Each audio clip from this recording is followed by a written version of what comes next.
if I lay down and I play dead and I stay dead, maybe you'll get sick of being the monster out of my head, under my 5월 24일자 유가증권 시장입니다. 발표 기업은 우진 시스템이라는 회사 하나이고요. 단일 판매 공급 계약 체결 공시가 나왔습니다. 게스템프의 그 EV 차체 자동화 라인 판매 공급 계약인데 211억 정도 규모이고 최근 매출액 대비해서는 8.32% 정도입니다. 계약 기간은 이제 24년 4월 30일까지 1년 정도의 기간이고요. 우신 시스템에 이제 그 미국 현지 법인이 있는데 여기서 이제 게스템프 공장으로 납품을 하게 됩니다.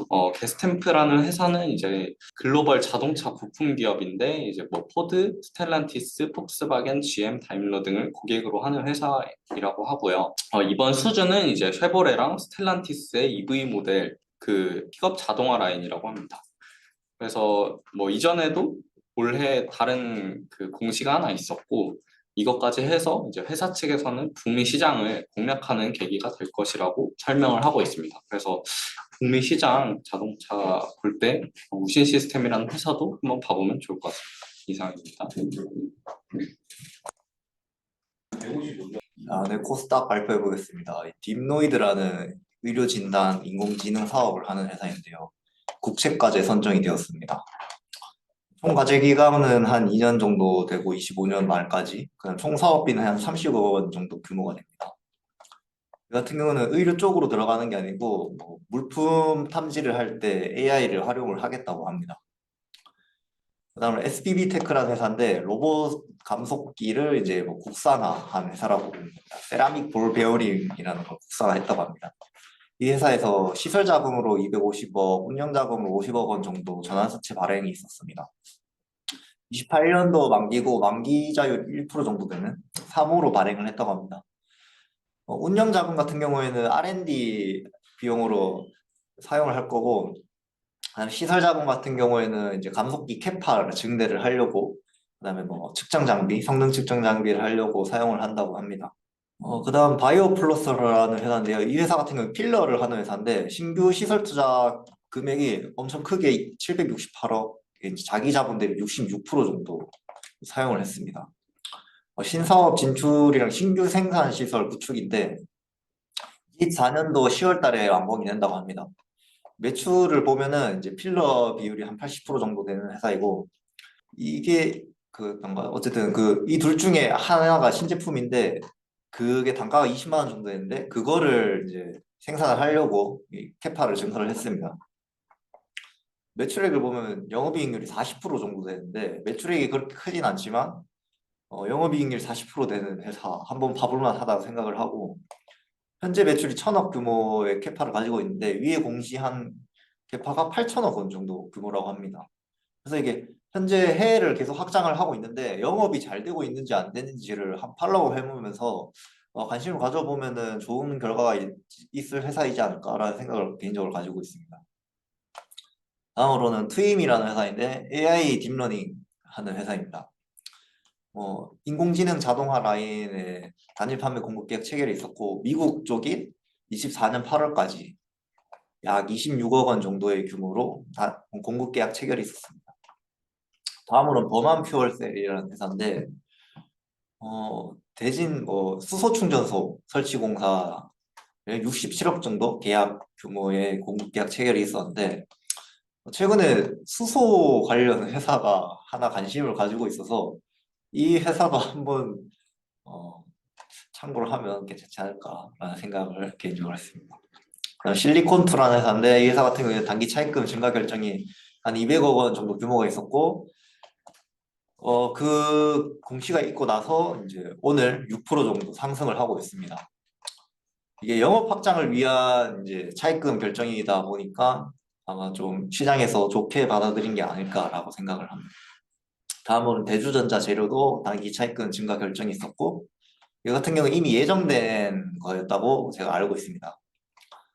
그다음에 코닉 오토메이션 같은 경우에는 스마트 팩토리 하는 회사인데 글로벌 솔라셀 제조 기업의 T 프로젝트 오토메이션 설비를 단일 판매 공급 계약 체결을 한다고 합니다.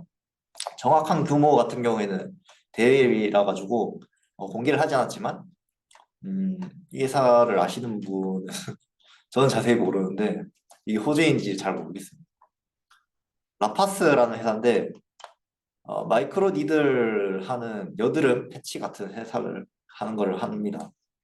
이게 회사 같은 게 특허권 취득이 있었고 뭐 그렇다고 합니다. 네, 이상입니다.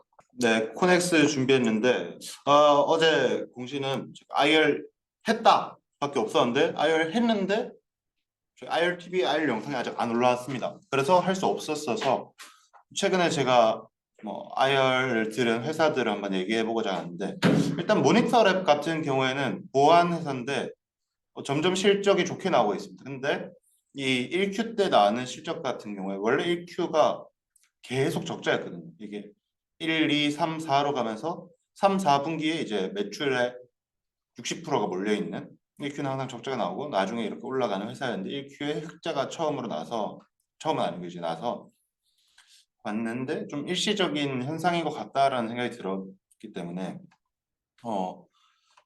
그 친구를 볼 때는 좀 조심을 해야 된다. 모니터랩이 아니고 지니언스입니다. 네. 그리고 다음에는 유비온이라는 회사를 제가 요즘 보고 있는데 이 회사 같은 경우에는 많은 분들이 모르실 것 같지만 대다수의 대학교들이 쓰고 있습니다.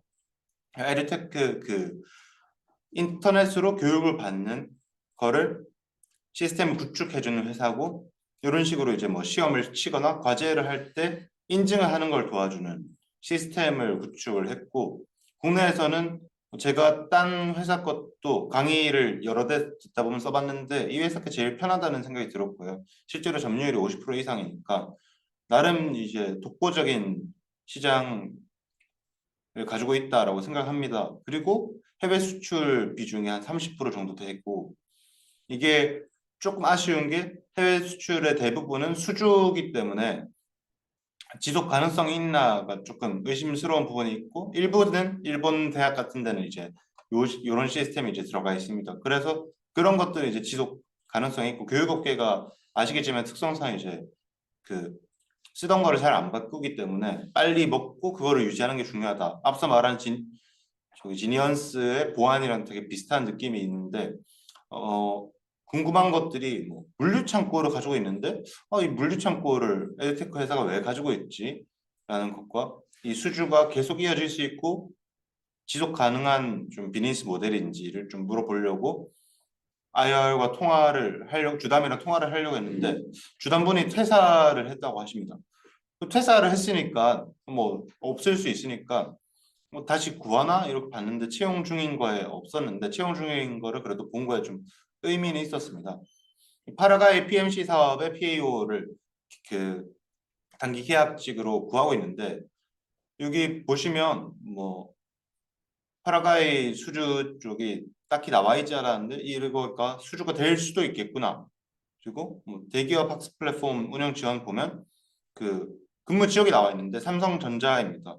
여기 같은 경우는 삼성전자랑 뭐 수주 계약이 됐다 아니면 그 고객사다라는 부분이 명확히 나와 있지는 않지만 이런 부분을 삼성전자가 이미 고객사거나 그런 부분을 좀 기대할 수 있지 않나. 여기서 이 멀티 캠퍼스 이런 데랑은 조금 다른 게 여기는 교육 시스템을 좀 구축 운영하는 데 강점이 있고 멀티 캠퍼스 같은 데는 그런 강의를 운영하는 데 강점이 있다.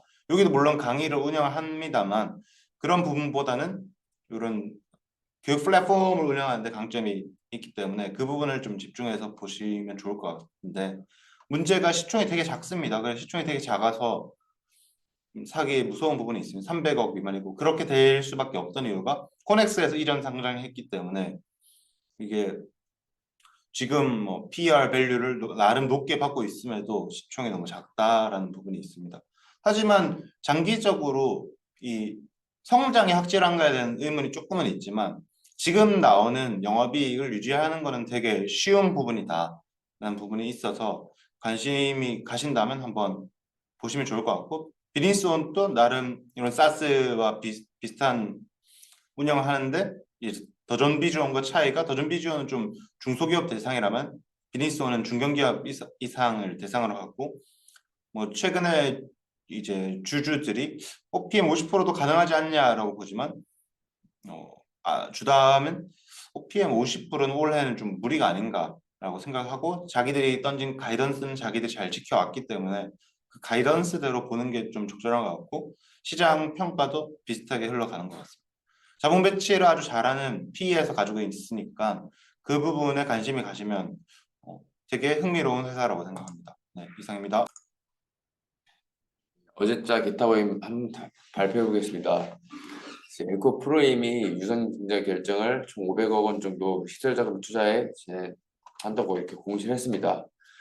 에코 프로임은 에코 프로비엠과 삼성 SDI가 합작해서 설립한 회사이고 하이리키 양극재 대량 생산 체제를 구축한 뒤에 시장 확대를 지금 꾀하고 있는 그런 회사입니다. 여기 보시면은 대량 생산 체계 구축의 선두주자이고 또 2021년 10월 연간 36,000톤의 규모의 CAM6 양극재 공장의 투자가 완료되어서 2022년 현재는 하이니크에게 NCA 양극재 양산 중이면서 또 2021년에 10월 착공 시작한 양극 소재 7공장은 연간 54,000톤 규모 국내 최대 양극 소재 생산 기업으로서 원가 경쟁력 확보 매진하고 있습니다.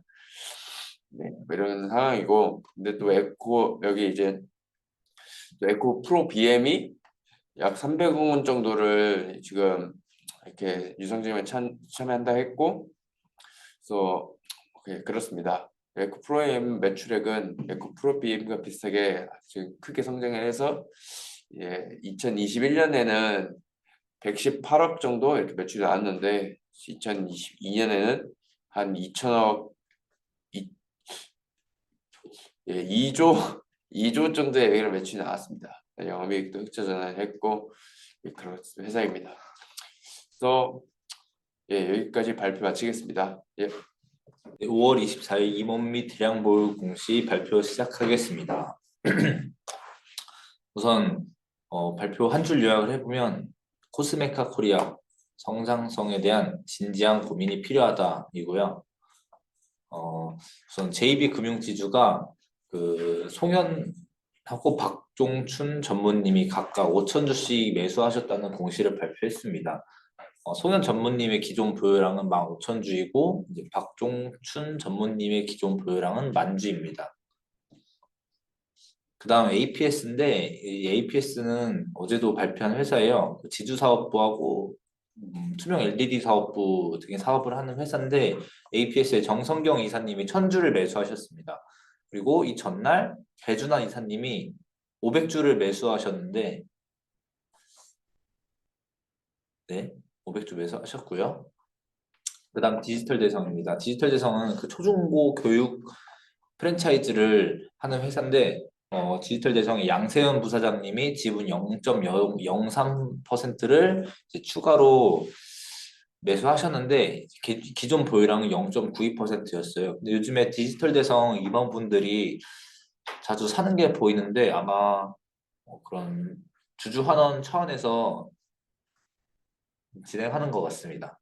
그 다음 LX 하우시스인데 여기는 창호하고 인테리어 자재 등의 건축 자재 등을 만드는 회사예요. 여기에 오명수 상무님이 400주를 매수하셨고 기존 보유량은 1,900주입니다. 그 다음 옵트론텍의 정대현 사장님이 5,000주를 매수하셨는데 기존 보유량은 0주이고 어제 박일웅 전무님이 1,000주를 매수하셨다는 공시를 발표하셨어요. 한번 참고하시면 될 것 같고 이제 마지막은 코스메카 코리아인데 여기는 화장품 OEM 업체예요. 그래서 요즘에 그 화장품 업체들 그 전체적인 주가 흐름이 좋아서 한번 살짝 살펴봤는데 코스메카 코리아의 조현대 전무이사님이 10,000주를 매도하셨습니다. 근데 아마 제가 생각하기로는 좀 주가가 단기적으로 많이 올라서 그런 거라고 판단을 했는데 한번 간단하게 살펴보면 여기는 그 이제 화장품 OEM, ODM 업체인데 1분기에 실적이 잘 나왔어요. 영업이익률하고 순이익률이 굉장히 크게 증가했는데 보시면 매출액은 1,159억 전분기 대비해서 막 크게 늘어난 건 아니에요. 근데 영업이익은 거의 한 2~3배 가까이 늘었고 당기순이익도 큰 폭으로 흑자 전환을 했습니다. 그래서 실적 발표하기 전날이 9,800원이었는데 주가가 상한가 가고 하더니 오늘은 16,400원까지 올라와 있더라고요. 그 시가총액은 1,749억이고 현재 퍼는 한 60배에서 70배 사이 정도 되는데 추정 PER은 15배 정도 된다고 합니다. 그래서 OEM, ODM 업체들이 그런 화장품 브랜드들 회사보다 더 좋을 거라고들 많이 얘기하시는데 그래도 현재 6, 70배 정도의 퍼는 아무리 성장성을 높게 준다고 해도 너무 좀 과한 거 아닌가. 그래서 화장품 OEM, ODM 경쟁 업체들을 한번 이제 얘네들의 펄을 가져와 봤어요. 그래서 좀 얘네가 또 세부적으로 나눠보면 사업하는 게 좀 다를 수 있는데 인그루드랩 같은 경우는 코스메크 코리아의 이제 자회사라고 볼 수 있어요. 여기는 현재 퍼가 15배고 CNC 인터내셔널도 현재 퍼가 23배, 한국콜마 14배, 코스맥스 78배인데 추정 퍼는 12.7배입니다. 그래서 이 중에서는 코스메크 코리아가 제일 비싸기 때문에 이 회사의 성장성에 대해서 한번 또 고민해 볼 필요가 있을 것 같습니다. Baby, you'll get